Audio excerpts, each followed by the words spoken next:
आज हमारी इकोनॉमी बड़ी तेजी से बदल रही है। आपको शायद इतिहास नहीं मालूम होगा, पर मैं विद्यार्थी जीवन से काम कर रहा हूँ। मैं 75 में इमरजेंसी लग गई तब राजनीति में आया हूँ। पर 47 में जब हमको स्वाधीनता मिली तो हमारे देश में 3 प्रकार के आर्थिक विचारों पर देश में काफ़ी चर्चाएं होती थी। एक था समाजवाद, दूसरा था साम्यवाद और तीसरा था पूंजीवाद। उस समय कम्युनिस्ट विचारधारा के बारे में यंग लड़कों के मन में बहुत बड़ी क्रेज थी और इसलिए चाइना और रशिया, जिसमें माओ, मार्क्सिस्ट, लेनिन, इन सब विचारधारा के आधार पर एक आर्थिक विचारधारा की थ्योरी उन्होंने दुनिया के सामने रखी। तीसरी जो थी वो समाजवादी विचारधारा थी।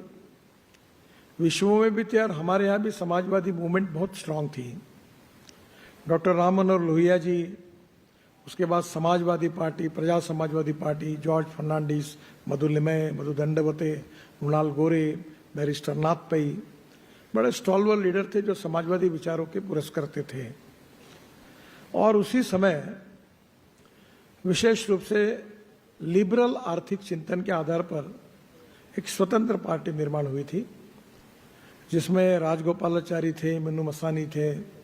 गुजरात में काफ़ी ट्रेड, बिजनेस, इंडस्ट्री के लोग उसके सपोर्टर थे। वो स्वतंत्र पार्टी थी। 47 के बाद आप जैसे आर्थिक क्षेत्र में काम करने वाले लोगों ने इसका जरूर विचार किया होगा कि कितना बड़ा इकोनॉमिक ट्रांसफॉर्मेशन हुआ है। सोशल ट्रांसफॉर्मेशन हुआ है, इकोनॉमिक ट्रांसफॉर्मेशन हुआ है। मैं जब चाइना में गया था तो चाइना के जो प्रेसिडेंट थे पार्टी के, वो वहाँ सुप्रीम रहते हैं। मैं जब बीजेपी का अध्यक्ष था तो उन्होंने हमको बुलाया था। तो मैं उनके निमंत्रण पर जब चाइना एक डेलीगेशन लेके गया था, तब जब मेरी उनकी मुलाकात हुई तो मैंने उनको पूछा कि आप कम्युनिस्ट पार्टी की विचारधारा में आप वर्ग विग्रह की बात करते हैं, गरीबों के हितों की बात करते हैं और दुनिया के मजदूर एक हो, और जो मजदूर हैं उनके अधिकारों की रक्षा होनी चाहिए, और जो संपत्ति, इंडस्ट्री, उद्योग, बिजनेस शुरू करता है वो कैपिटलिस्ट है, और जो काम करने वाला श्रमिक है वो मजदूर है। ये वर्ग विग्रह करके आपकी थ्योरी चलती थी। पर आप तो बदल गए हो, क्योंकि मैं जब शंघाई गया था तो वहाँ जो नॉन रेसिडेंशियल चाइनीज थे, जैसे अपने एनआरआई है वैसे एनआरआई चाइनीज जो थे मंगोलियन वंश के, वो वर्ल्ड में बड़े धनवान थे। इंडोनेशिया, मलेशिया, पूरे वियतनाम, हांगकांग, इधर सब जगह बड़े प्रमाण पे थे। South east Asia, Indonesia, Malaysia में भी थे। तो उनके पास बहुत पैसा था, अमेरिका में भी थे वो। और पहली बार चाइना ने अपनी इकोनॉमी के दरवाजे खोल दिए। और शंघाई में मैंने देखा जब वो एक रिवर के आगे, शायद समुद्र के आगे एक नया शंघाई बना, और उसमें इतने बड़े बड़े बिल्डिंग बन रही थी, रोड्स बन रहे थे, इंडस्ट्री आ रही थी, इन्वेस्टमेंट आ रही थी, प्राइवेट पब्लिक इन्वेस्टमेंट आ रही थी। तब मैंने उनको प्रश्न पूछा कि ये लिबरल इकोनॉमी तो आपके इसमें बैठती नहीं, केवल लाल झंडा ही है, बाकी सब आपने बदल दिया। तो उन्होंने मुझे कहा कि हमारे देश के हित में वो हम कर रहे हैं। तो चाइना ने भी कम्युनिज्म छोड़ दिया, और जो समाजवादी बात करने वाले जो लोग थे, जनता पार्टी थी, समाजवादी पार्टी थी, प्रजा समाजवादी, संयुक्त समाजवादी, समय के अनुसार अगर देखा जाए तो उसकी हालत भी वो समाप्ति के कगार पर खड़े हैं। एक दिल के टुकड़े हुए हजार, कोई यहाँ गिरा, कोई वहाँ गिरा, ऐसी हालत हो गई, खत्म हो गई। जो स्वतंत्र पार्टी थी, जो लिबरल इकोनॉमी की बात कर रही थी, जिसको भांडवलदारी और कैपिटलिस्ट कहते थे, वो भी खत्म हो गई। तो नेचुरली अब दुनिया में प्रश्न लोग पूछते हैं कि अब हमारे प्रगति और विकास के लिए कौन सी आर्थिक चिंतन की आवश्यकता है। तो अमेरिका जो था, उसकी प्रगति और विकास सबको दिखता था, अमेरिकन लिबरल इकोनॉमी वाले हैं, पर वो भी मॉडल फेल हो गया। तो स्वाभाविक रूप से हमारे देश में यह चर्चा है कि भाई हमने क्या करना चाहिए। तो हमारा उद्देश्य यह है कि गरीबों की गरीबी दूर करने वाला, युवाओं के लिए रोजगार पैदा करने वाला, देश की ग्रोथ में वेल्थ को बढ़ाने वाला ऐसा कोई इकोनॉमिक ऑप्शन हमें चाहिए। और इसलिए स्वाभाविक रूप से जब नरसिंह राव जी और उसके बाद मनमोहन सिंह जी थे, उन्होंने लिबरल इकोनॉमिक पॉलिसी को स्वीकार किया। पर लिबरल इकोनॉमिक पॉलिसी को स्वीकार करने के साथ भी हमको चिंता करनी पड़ेगी कि सेंट्रलाइजेशन ऑफ इकोनॉमी नहीं होनी चाहिए। धीरे धीरे गरीब बढ़ते जा रहे हैं और कुछ धनवान लोगों के हाथ में संपत्ति का केंद्रीयकरण हो रहा है, वो भी नहीं होना चाहिए।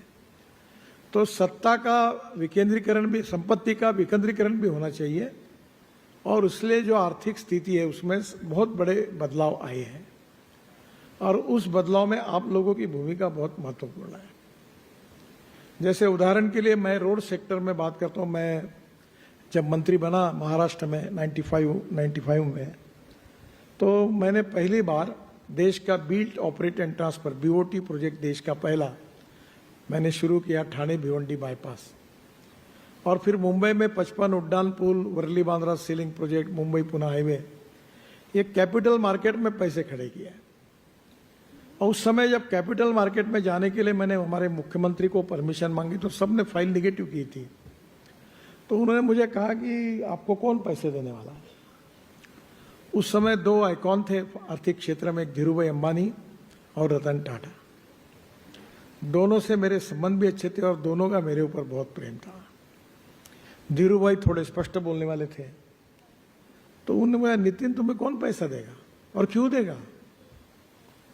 और रतन टाटा जी कहते थे बड़े अच्छी भाषा में, I feel it is very impossible, it not possible.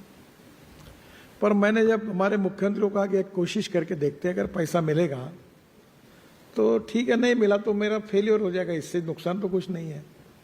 तो उन्होंने आखिर मुझे परमिशन दी और मैं 600 करोड़ पहली बार मुंबई स्टॉक एक्सचेंज में कैपिटल मार्केट में गया था। तो मुझे 1100 करोड़ रुपए मिले, ओवर सब्सक्राइब हो गया। और दूसरी बार जब 500 करोड़ में गया तो मुझे 1200 करोड़ मिले और मैंने ये सब प्रोजेक्ट उसमें से बनाए। पैसे भी वसूल हो गए, प्रोजेक्ट भी बेचे गए और सरकार को 15-20 हजार करोड़ का मुनाफा हुआ, लोग भी खुश हुए, पैसे वालों को भी रिटर्न मिले। और उसके बाद पूरे देश में इंफ्रास्ट्रक्चर में public private investment PPP model आया और आज तो इतने बड़े प्रमाण पर है कि मैं अब इनविट मॉडल में हमारे NHAI के प्रोजेक्ट को लेके गया था तो 7 दिन का टाइम था और वो बॉन्ड इशू टाइम चालू हो गया और पहले दिन 7 घंटे में वो हमारा इनविट बॉन्ड 7 टाइम्स ओवर सब्सक्राइब हुआ, बरसात पड़ गई पैसे की। तो जब इतने पैसे आए तो मैं 7 घंटे में, तो मेरे मेंबर ऑफ फाइनेंस वो अब रिजर्व बैंक के डिप्टी गवर्नर के लेवल के हैं, तो वो रिजर्व बैंक की है, तो उन्होंने फ़ोन किया, सर आप जल्दी मुंबई आओ। बोला क्यों? बोले बेल बजाकर ये बॉन्ड इश्यू जो है इनविट मॉडल का क्लोज करो। बोला नहीं किया तो क्या होगा? बोले 7 घंटे में 7 टाइम्स ओवर सब्सक्राइब होगा, अब इतने पैसे आएंगे तो मैं वापस कैसे कर पाऊंगा, ये बड़ा काम हो जाएगा सर, आप तुरंत आओ। तो मैं गोवा में था फैमिली के साथ, दूसरे दिन सुबह के फ्लाइट से मुंबई आया, 10 बजे गया, बेल बजाई और बॉन्ड इशू खत्म कराया। अब मेरे पास पैसे की कोई कमी नहीं है। अब मैं 5 लाख, 7 लाख, 10 लाख बात करता हूं। मैं कभी कभी कहता हूं कि मेरे पास पैसे की कमी नहीं है, पैसा खर्चा करने की कमी है।